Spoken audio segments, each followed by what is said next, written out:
अभी हमने एक नया किया, हमने अपनी टीम को बोला और कुछ हमारे से जुड़े हुए वैज्ञानिकों को बोला कि अब हम केवल मन की बात बता के लोगों के परिचय नहीं बनाएंगे, वो तो बनाएंगे ही बनाएंगे, हम भारत के वैज्ञानिक नासा के अंतरिक्ष यात्रियों के लिए भी अपनी शक्ति का सदुपयोग करेंगे। हम भारत के वैज्ञानिक नासा के भाई मुझे एक बात समझ नहीं आ रही है कि बाबा की ये शक्तियाँ उनको ये क्यों नहीं बता पा रही हैं कि नासा अमेरिका की कंपनी है और इंडिया की कंपनी है ISRO, Indian Space Research Organisation. अब यहाँ पर गलती बाबा की नहीं है। बाबा के सामने बैठे हुए लाखों लोग जो बात बात पर बाबा के लिए ताली बजाने के लिए तैयार हैं।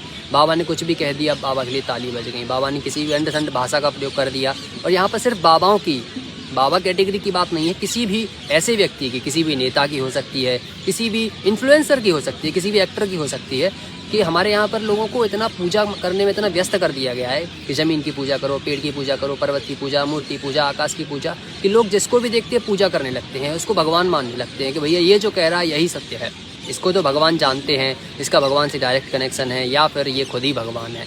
लोगों को ज़रा रीजनिंग करनी चाहिए। समय बदल रहा है, थोड़ा सोचना चाहिए। ये जो कह रहा है, ये जो कर रहा है, ये जो कह रहा है वो कितना सच है, और कहने के साथ साथ जो कर रहा है, इसके जो डीड्स एंड वर्ड्स हैं उनमें कितना अंतर है, ये भी देखना चाहिए।